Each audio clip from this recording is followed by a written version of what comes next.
আপনার সন্তান যখন দাঁড়িয়ে বলবে আল্লাহু আকবার, চোখের পানি সে ধরে রাখতে পারবে না। পারবেন কিনা? আমার বাবা এতদিন যাবত আমাকে লালন পালন করিয়েছে, না খাইয়ে খাওয়াইয়েছে, আমাকে মাদ্রাসায় পড়িয়েছে, কত কষ্ট শ্রম আমার পেছনে ব্যয় করেছে, সেই বাবা দুনিয়া থেকে চলে গেছে। বলেন আল্লাহু আকবার। সময় গেলে মাওলার নাম ডাকিবি কবে, সময় গেলে তোর একদিন যৌবন ফুরাবে, কাপন ধরবে, ঠিক না? তোর একদিন যৌবন ফুরাবে, কাপন ধরবে, সাদের এই অঙ্গেতে সময় গেলে মাওলার নাম ডাকিবি কবে, সময় গেলে। নাম ডাকছিলেন মূসা কালীম, মাওলা দেখতে চেয়েছিলেন,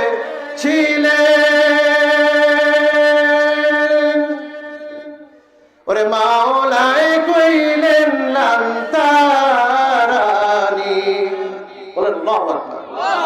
মাওলাই কইলেন লান তারানি, দেখা হবে না হবে এই জগতে,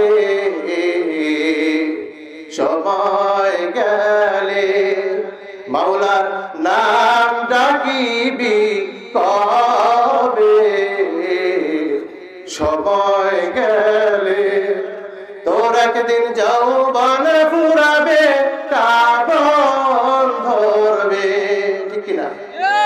আগে আমাদের যখন যারা বয়স্ক হয়ে গিয়েছি, যখন যুবক ছিলাম তখন একরকম ছিলাম, এখন বয়স একটু বেড়ে গিয়েছে, এখন শরীরে চেঞ্জ চলে এসেছে, এখন প্রস্রাব পায়খানা করতে গেলে খেয়াল রাখতে পারি না, এখন কোনো কিছু মনে রাখতে পারি না, এখন আগের মতো ফুটবল খেলতে মাঠে যেতে পারি না, এখন ক্রিকেট মাঠে দৌড়াতে পারি না।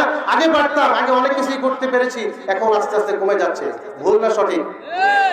তোর একদিন যৌবন ফুরাবে, কাপন ধরবে, সাদের এই অঙ্গেতে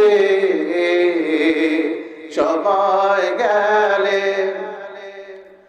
নাম ডাকছিলেন ইউনুস নবী,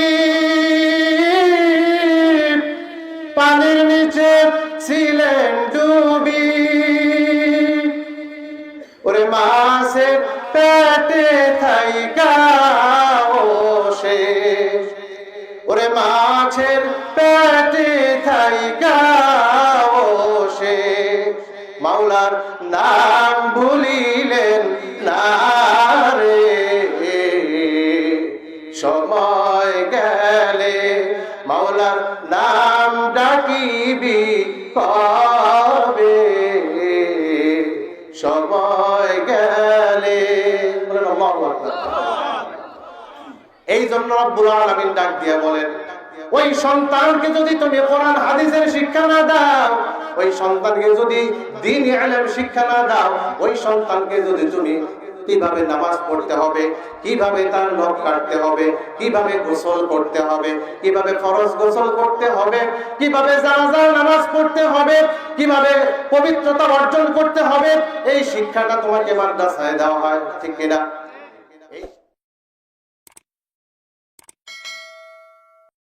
ربي الله لا إله غيره ونبيه محمد مصطفاه ديني الإسلام دين موقه هرجو كفرانا عفوا عنده مقتدايا নাবিয়্যুন ওয়া সাহাবুহু নুজুমুল লিল হিদায়া ফি জামাহু।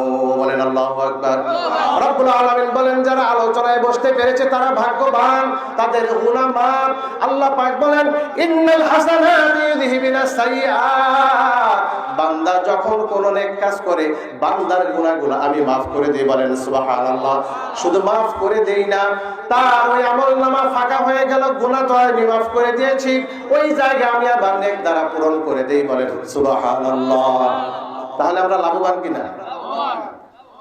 রব্বুল আলামিন দুনিয়ার জমিনে হেদায়েত আল্লাহ সবাইকে দেন নাই, দেবেন না। আবু জাহেল নবীজির আপন চাচা ছিল। কি ছিল? আপন চাচা। আল্লাহ বললেন আমি হেদায়েত দেব না, হেদায়েত আল্লাহর পক্ষ থেকে পান নাই। আর হযরত ওমর রাদিয়াল্লাহু তাআলা আনহু যখন ইসলাম গ্রহণ করার পূর্বে রাসূলুল্লাহ সাল্লাল্লাহু আলাইহি ওয়াসাল্লামকে কতল করার জন্য দৌড়ায়, রাসূলুল্লাহর সামনে গিয়া সে রাসূলকে দেখে আশ্চর্য হয়ে গিয়া আল্লাহ পাক অন্তরটা ঘুরায় দিলেন। অন্তর ঘুরানোর মালিক কে? আল্লাহ। আরো জোরে বলেন কে? আল্লাহ। আল্লাহ পাক বলেন তুমি আমার নবীকে মারার জন্য এসেছো, আমি তোমার অন্তরের মধ্যে এমন হেদায়েতের নূর দিয়া দিলাম, আমি আল্লাহ তোমারে কবুল করে নিলাম, তুমি কালেমা পড়ে মুসলমান হইয়া ইসলামের খলিফা হয়ে গেলে। বলেন সুবহানাল্লাহ। অন্তরের নিয়ন্ত্রণ কর্তা আমার আল্লাহ। যারা চাষটলে বসে রয়েছেন, টিভি সেটের সামনে ইউটিউব দেখছেন, ফেসবুক চালাচ্ছেন, আল্লাহ পাক আপনাদেরকে হেদায়েত এর রাস্তা দেন নাই বিধায় আপনারা কোরআনের বয়ানে আসতে পারেন নাই। আল্লাহর কাছে আফসোস, দোয়া করেন আল্লাহ আমাদেরকে আপনি মাফ করে দেন, আমাদেরকে কোরআন সুন্নাহর আলোচনা শোনার তৌফিক দেন। কারণ হায়াতের জিন্দেগি একেবারে স্বল্প সময়, কেউ বলতে পারি না কখন আমাদের মৃত্যু হয়ে যাবে। এই সময়টা আমরা কোথায় ব্যয় করছি, কেমন ভাবে ব্যয় করছি, এই জ্ঞানটা যদি আমার থাকতো আমি বসে সময় নষ্ট করতে পারতাম না। রব্বুল আলামিন কোরআনে কারিমে বলেন ওয়াল্লাযীনা হুম আনিল লাগwi মুরিদুন। মুমিনের বৈশিষ্ট্য হবে ওইটা যে মুমিন সময়কে অযথা নষ্ট করবে না। কদ আফলাহাল মুমিনুন। আর মুমিনরা সফল হয়ে গিয়েছে। রব্বুল আলামিন ডাক দিয়ে বলেন ওয়া কানা হাক্কান আলাইনা ওয়া কানা হাক্কান আলাইনা নাসরুল মুমিনিন। রব্বুল আলামিন ডাক দিয়া বলেন আমি আল্লাহ মুমিন বান্দাদেরকে হেল্প করা, সাহায্য করা আমি আল্লাহর জন্য ওয়াজিব হয়ে যায়। বলেন সুবহানাল্লাহ।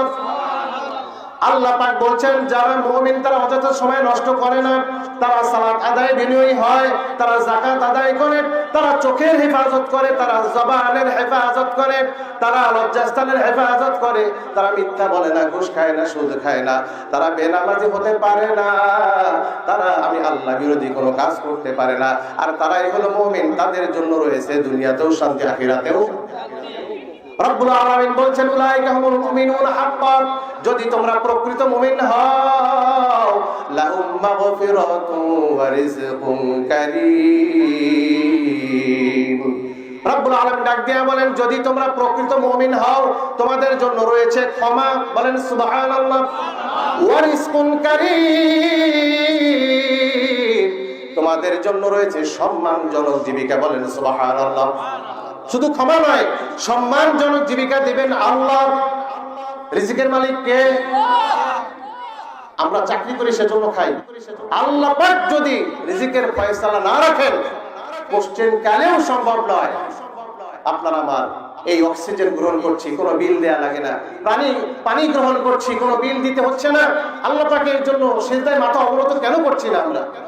রব্বুল আলামিন বলছেন ওয়া ইন তাউদ্দু নি'মাতাল্লাহি লা তুহসুহা। আমি তোমাদেরকে যে নিয়ামত দান করলাম একটা একটা করে হিসাব করতে থাকো, এই নিয়ামত তোমরা গুণে শেষ করতে পারবে না। বলেন সুবহানাল্লাহ। এই যে অক্সিজেন খাচ্ছে, অক্সিজেন গ্রহণ করছেন, হসপিটালের বেডে গিয়া শ্বাসকষ্ট নিয়ে যখন ভর্তি হবে তখন বুঝতে পারবেন অক্সিজেনের কত মূল্য। ঠিক কিনা? যখন ঢাকা শহরে বিভিন্ন জায়গায় 10তলা 8তলার উপরে পানি সংকট, এক গ্লাস পানি গলা শুকিয়ে গিয়েছে, মরুভূমির মধ্যে গলা শুকিয়ে গিয়েছে, তখন আপনি বুঝতে পারবেন এক গ্লাস পানির কত মূল্য। বলেন আল্লাহু আকবার। 1 টাকাও দেয়া লাগে না পানি পান করার জন্য, 1 পয়সাও দেয়া লাগে না অক্সিজেন গ্রহণ করার জন্য। বিনামূল্যে অক্সিজেন নিচ্ছি, বিনামূল্যে পানি পান করছি। রব্বুল আলামিনের এই জমিনের মধ্যে বিনামূল্যে বিচরণ করছি। করছি কিনা? আজকে একজনের জায়গায় আরেকজন যদি ঝগড়াঝাটি থাকে, হেঁটে গেলেও কত বড় কথা। আমরা জায়গা নিয়ে ঠেলাঠেলি মারামারি করছি, এই জায়গা আপনারও না আমারও না, ঠিক কিনা?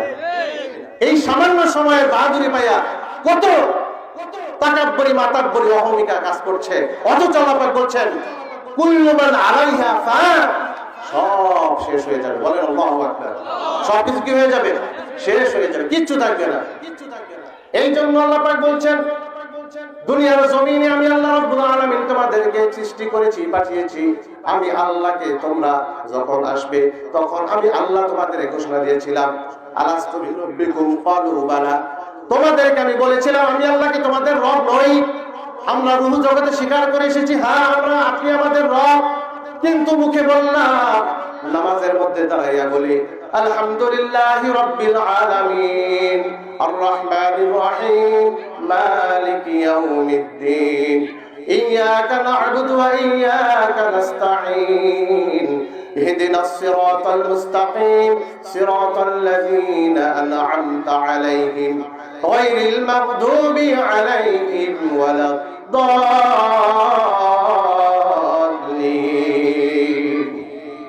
রব্বুল আলামিনের কাছে সূরা ফাতিহার মধ্যে আমরা দোয়া করছি, আমরা চাইছি ইয়্যাকা না'বুদু ওয়া ইয়্যাকা নাস্তাঈন, আল্লাহ আপনার ইবাদত করি, আপনার কাছে সাহায্য চাই। এরপরে বলি ইহদিনাস সিরাতাল মুস্তাকিম, আল্লাহ আমাদের সঠিক পথ দেখান। বলি কিনা? এই সূরা ফাতিহা, গাজীপুরের সূরা ফাতিহা ঢাকাতে গেলে চেঞ্জ হয় নাকি? নাকি এটাই আছে? চট্টগ্রামে গেলে চেঞ্জ হয় নাকি? বান্দরবান, খাগড়াছড়ি, রাঙামাটি, বাংলাদেশের যে প্রান্তে যান চেঞ্জ হয় কোথাও? সৌদিতে গেলে এক লোক বলে সৌদিতে গেলাম সব আরবি, কিচ্ছু বোঝা যায় না, আজানটা বাংলায়। বলেন আল্লাহু আকবার। তার মানে কি? সে বাংলাদেশে আজান শুনেছে আজানের ভাষায়, আরবি ভাষায়। তো ব্যাপারটা হচ্ছে এরকম, আল্লাহ পাক এই কোরআন নাজিল করে দিয়ে বলেন ওয়ানুনাজ্জিলু মিনাল কুরআনি মা হুয়া শিফা, এই কোরআন তোমাদের জন্য দুনিয়া এবং আখিরাতের জন্য শিফা। এই কোরআনের মধ্যে রয়েছে তোমার দুনিয়া এবং আখিরাতের চলার ব্যবস্থা। এই কোরআনের মধ্যে রয়েছে তোমার কিভাবে চলতে হবে, তোমার রান্নাঘর থেকে নিয়ে শুরু করে তোমার জীবনে সব কিছু কোরআন দিয়ে তুমি সমাধান করতে পারবে।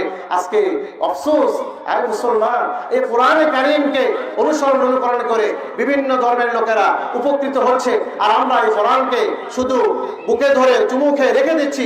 কোরআনের ভিতরে কি রয়েছে একটিবার দেখার চেষ্টা করলাম না। বলেন আল্লাহু আকবার। এইজন্য আল্লাহ বলছেন কুল হাল ইয়াস্তাউল লাযীনা ইয়ালামুন ওয়াল লাযীনা লা ইয়ালামুন, যারা জানে আর যারা জানে না তারা কি সমান? যারা জানবে এবং যারা জানবে না তারা কি সমান হবে? আল্লাহ বলছেন ইকরা বিসমি রাব্বিকাল্লাযী খালাক, আমার রাসূল সাল্লাল্লাহু আলাইহি ওয়াসাল্লামের শুরুর বাণীটাই ছিল পড়ো এবং তোমার প্রভুর নামে পড়ো। এবং তোমার এই কোরআনের এই প্রত্যেকটি বাণী, প্রত্যেকটি কথা তোমাদের জীবনের জন্য। এটা শুধু ওই হাফেজ সাহেবরা পড়বে, আমি আমার হুজুর আমার জন্য একটু দোয়া করে দিয়ে খতম করলাম, এজন্য শুধু কোরআন আসে নাই। কোরআনটা একটু পড়েন, দেখেন, বুঝেন এর মধ্যে আল্লাহ পাক কি বলেছেন, কি মেসেজ দিয়েছেন, কি বার্তা দিয়েছেন। কিন্ডারগার্টেনে ভর্তি হইলেন, স্কুলে পড়লেন, দুনিয়ার সব শিক্ষা অর্জন করলেন, আপনি অ্যাজ এ মুসলমান আপনার বেসিক নলেজ যদি কোরআনের না থাকে তাহলে কিয়ামতের মাঠে গিয়ে কি জবাব দিবেন? আপনাকে বলা হয়নি যে আপনি ডাক্তার হবেন না, আপনাকে বলা হয়নি আপনি মাস্টার হবেন না, ইঞ্জিনিয়ার হবেন না, আপনাকে বলা হয়নি আপনি মাস্টার্স পাস করবেন না, এটা বলা হয়নি। আপনি যদি এজ এ মুসলমান হিসেবে নিজেকে দাবি করেন, ন্যূনতম বেসিক নলেজ আপনাকে থাকতে হবে। কথা ঠিক কিনা? এই যে আজকে গিয়ে দেখেন এই মাদ্রাসা আব্দুস সবুর বাহরুল উলুম মাদ্রাসা, এখানে কি করা হয়? এখানে কোরআন শিক্ষা করা হয়, এখানে হাদিসের শিক্ষা দেওয়া হয়, এখানে মাসআলা মাসাইল শেখানো হয়। এজ এ মুসলিম হিসেবে কি করতে হবে না করতে হবে সব ব্যাপারে জ্ঞান দেওয়া হয় এই মাদ্রাসায়। বলেন আল্লাহু আকবার। বাংলাদেশে সারা বিশ্বে যত মাদ্রাসা রয়েছে শুধু কোরআন এবং হাদিসের জ্ঞান দেওয়া হয়, নাকি কিভাবে বন্দুক বানাইতে হবে এগুলো শেখায়, কিভাবে হাতিয়ার ছুরি বানাইতে হবে এগুলো শেখায়, বুলেট কিভাবে বানাতে হবে এগুলো শেখায়? ওই বাতিলের দলেরা, নাফরমানেরা অনেক রকম কথা বলে মাদ্রাসাকে নিয়ে, অথচ এই মাদ্রাসায় কোরআন এবং হাদিসের কথা ছাড়া, কোরআন এবং হাদিসের শিক্ষা ছাড়া আমার দিনের জীবনকে, আমার এই দিনকে কিভাবে পরিচালিত করব, আমার এই 3.5 হাত বডিকে কিভাবে আমি আল্লাহর রাস্তায় সুপর্দ করব, এই শিক্ষাই মাদ্রাসায় দেওয়া হয়। বলেন আল্লাহু আকবার।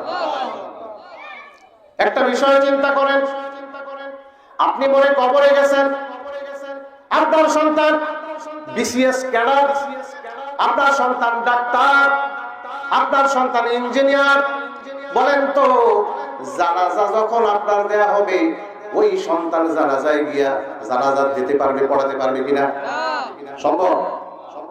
যদি ব্যতিক্রমী কেউ শিখে থাকে, কোর্স করে থাকে, জেনে থাকে, সেটা ভিন্ন বিষয়। মূলত সেই শিক্ষা তো তাকে দেওয়া হয় নাই। সে কেমন করে? আপনি বাবা এত কষ্ট করে লালন পালন করেছেন, এত মহব্বত করেছেন, না খেয়ে খাইয়েছেন, জীবন শেষ যখন চলে গেলেন, আপনার জায়গা তার নামে হয়ে গেল কিনা?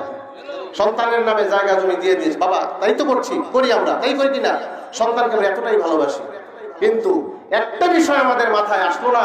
এই সন্তান সে আমাদের মাঠে গিয়ে যখন বলবে, ফাকালু রাব্বানা ইন্না আতা'না সাদাতানা ওয়া কুবারানা ফাআদাল্লুনা সাবিলা, এই সন্তান যখন কিয়ামতের মাঠে জাহান্নামী হয়ে যাবে, তখন সন্তান ডাক দিয়ে বলবে, কথা খুব লক্ষ্য করবেন, সন্তানকে আদর করে স্কুলে পাঠান, সন্তানকে আদর করে মেডিকেল কলেজে পড়ান, সন্তানকে আদর করে ভার্সিটিতে পড়ান, কোনো নিষেধ নাই। যদি ন্যূনতম মুসলিম হিসেবে বেসিক জ্ঞানগুলো না দেন, যখন সে প্রাণ সুন্নাহ বিরোধী কাজগুলো করবে, এই কারণে যখন জাহান্নামী হবে। কিভাবে নামাজ পড়তে হয় জানে না, কিভাবে কোরআন পড়তে হয় জানে না, সারা জীবন শিখাইলেন ব্যবসা, সারা জীবন শিখাইলেন জেনারেল শিক্ষা, সারা জীবন শিখাইলেন কেমন ভাবে ব্যবসা করতে হবে, কেমন ভাবে বড় বড় চাকরিওয়ালা হতে হবে, কেমন ভাবে বিসিএস পাস করতে হবে, কেমন করে সরকারি চাকরি নিতে হবে, কেমন ভাবে পড়লে ম্যাজিস্ট্রেট হওয়া যাবে, ডাক্তার হওয়া যাবে, ইঞ্জিনিয়ার হওয়া যাবে, সরকারি চাকরি পাওয়া যাবে, অনেক বড় অফিসার হওয়া যাবে।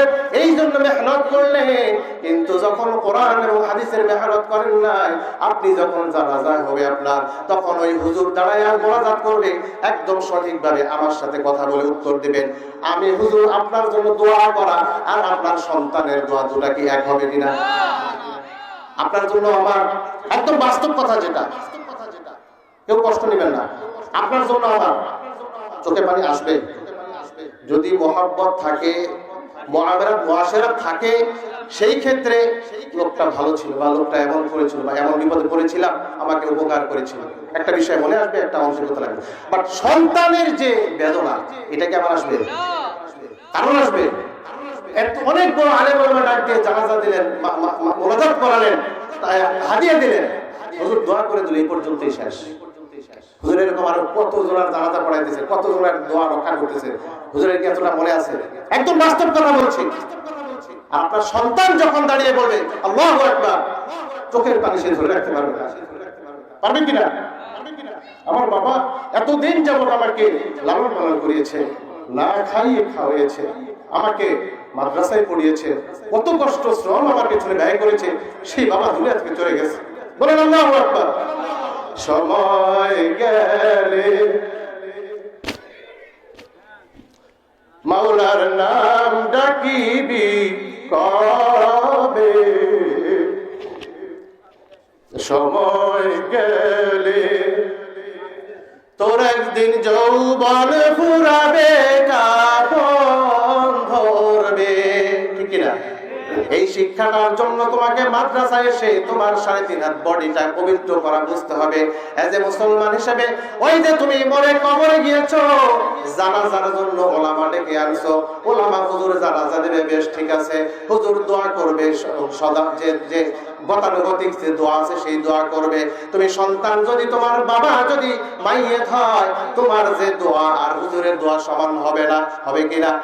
তাহলে যদি এই যে এখন যারা আমরা এখন বসে রয়েছি, যাদের সন্তান রয়েছে, চেষ্টা করি অন্তত ন্যূনতম বেসিক নলেজ তাদের অন্তরে দেওয়ার জন্য। ন্যূনতম বেসিক নলেজ যদি দেওয়া হয়, আপনি কবরে গিয়েও তার জন্য, সে আপনার জন্য দোয়া করতে থাকবে কিনা? দোয়া করবে কিনা? দোয়া করবে, বলবে রাব্বিরহামহুমা কামা রাব্বায়ানি সগীরা, পড়েন রাব্বিরহামহুমা কামা রাব্বায়ানি সগীরা। যদি তার কোরআনের জ্ঞান না দেওয়া হয়, শিক্ষা না দেওয়া হয়, সেই দোয়াটাও তো করতে পারবে না। আপনি কবরে যাওয়ার পর ওই সন্তান আপনার জন্য সদকায়ে জারিয়া হবে, ওই সন্তান আপনার জন্য দোয়া করবে, হবে। আল্লাহ পাক বলেন, আল্লাহ পাকের হাবিব বলেন সহিহ হাদিস, যখন মাইয়াত কবরে চলে গেল, হিসাব কিতাব শুরু হয়ে গেল, তার সন্তান যখন তার জন্য দোয়া করে, হযরত ঈসা আলাইহিস সালামের জামানায় একটি ঘটনা, এক ব্যক্তির মৃত্যু হয়ে গিয়েছে। আল্লাহর নবীরা অনেক কিছু বুঝতে পারতেন, গায়েবের কিছু কিছু বিষয় আল্লাহ পাক জানাইতেন, বিধায় জানতে পারতেন, বুঝতে পারতেন। বলেন আল্লাহু আকবার। ঈসা আলাইহিস সালাম রাস্তা দিয়ে কবরের পাশ দিয়ে যায়, যখন যাইতেছে শুনে একটা কবরের মধ্যে গুনগুন গুনগুন করে কান্নার আওয়াজ। ওই আওয়াজ শোনার পর ঈসা নবী একটু দাঁড়িয়ে চিন্তা করলেন, আর মনে মনে ব্যথিত হইলেন, আর আল্লাহর কাছে দোয়া করলেন, মাবুদ এই কবরবাসীর কবরের আযাব তুমি মাফ করে দাও। কবরের আযাব হওয়ার কারণে সে কান্না করে, আমি কান্নার আওয়াজ শুনে আমার কষ্ট লাগতেছে, তুমি মাফ করে দাও। এইটুকু বলার পর ঈসা আলাইহিস সালাম রাস্তা দিয়ে কতটুকু চলে গেলেন। এরপরে 6 মাস, এক মাস কি 1.5 মাস কি 2 মাস পর ওই রাস্তা দিয়া, ওই কবরের পাশ দিয়া যখন ঈসা নবী আসেন, ঈসা নবী এসে দেখেন ওই কবরের পাশে আর কোনো গুনগুন করে কান্নার আওয়াজ নাই। ঈসা নবী ডাক দেয়া বললেন, এই কবরে আযাব চলতেছিল 2 মাস আগেও, আমি যখন যাচ্ছিলাম আযাবের আওয়াজ পাইতেছিলাম, এখন আওয়াজ নাই, আমার আল্লাহ তাকে তাহলে মাফ করে দিয়েছেন। ঈসা নবীর মনে একটু ডাউট হলো, সন্দেহ হলো, এই পরিবারের একটু খবর নিয়ে দেখি, এই এর ফ্যামিলি কাদেরকে রেখে গিয়েছে, কারা এর ফ্যামিলির আত্মীয় স্বজনরা দুনিয়ার জমিনে বেঁচে রয়েছে, কথা খুব লক্ষ্য করবেন।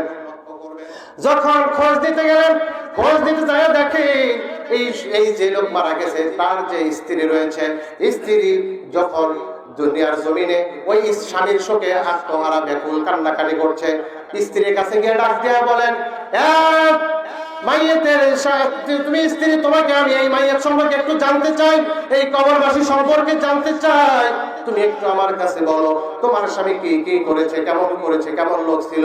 স্ত্রী ডাক দেয়া বলে, উনি গতানুগতিক ভাবে চলাচল করতেন, তবে তেমন ভাবে নামাজ আদায় করতেন না, কোরআন হাদিস তেমন একটা পড়তেন না, হয়তো নামাজ পড়তেন কখনো পড়তেন না, কখনো আল্লাহর ইবাদত করতেন কখনো করেন নাই, সঠিকভাবে উনি ইবাদত বندگی করেন নাই, আমি এইটুকুই জানি। স্ত্রী সাক্ষী দিলেন ঈসা নবীর কাছে। ঈসা নবী ডাক দেয়া বলেন, তার কবরে আমি যখন গত 2 মাস আগে গেলাম, দেখি গুনগুন করে কান্নার আওয়াজ আসতেছে, আযাব হতেছে। 2 মাস পরে এখন যাইয়া দেখি কবরের মধ্যে আর কোনো আযাব নাই, কোনো আযাবের শব্দ নাই। কি এমন আমল তুমি করেছো যে এই কারণে তার কবরে আযাব বন্ধ হয়ে গেছে? তার স্ত্রী ডাক দেয়া বলে, হে আল্লাহর পয়গম্বর, আমার একটা সন্তান রয়েছে, উনি মৃত্যু হয়ে যাওয়ার পর 1 সপ্তাহ পরে আমার সেই সন্তানটাকে মাদ্রাসায় দিলাম। মাদ্রাসায় যাওয়ার পরে সে কোরআনে কারীমের তেলাওয়াত করা শুরু করেছে, এই তো কয়েকদিন হলো। বলেন আল্লাহু আকবার। সন্তান যখন মাদ্রাসায় গিয়ে পড়ে, আলহামদুলিল্লাহি রাব্বিল আলামিন আর রহমানির রহিম মালিকি ইয়াউমিদ্দিন إياك نعبد وإياك نستعين اهدنا الصراط المستقيم صراط الذين أنعمت عليهم غير المغضوب عليهم ولا الضالين ياسين والقرآن الحكيم إنك لمن المرسلين على صراط مستقيم تنزيل العزيز الرحيم لتنذر قوما ما أنذر آباؤهم فهم غافلون لقد حق القول على أكثرهم فهم لا يؤمنون إنا جعلنا في أعناقهم أغلالا فهي إلى الأذقان فهم مقمحون الله أكبر। আমার সন্তানকে গত 15-20 দিন হলো মাদ্রাসায় দিয়েছি। এই 15-20 দিন ধরে সন্তানটা মাদ্রাসায় যায়, মাদ্রাসায় পড়ে, আবার বাড়িতে ফিরে আসে। ঈসা নবী ডাক দিয়ে বলেন, আল্লাহু আকবার। এইটাই হলো তার গজব মুক্তি হওয়ার কারণ। বলেন সুবহানাল্লাহ।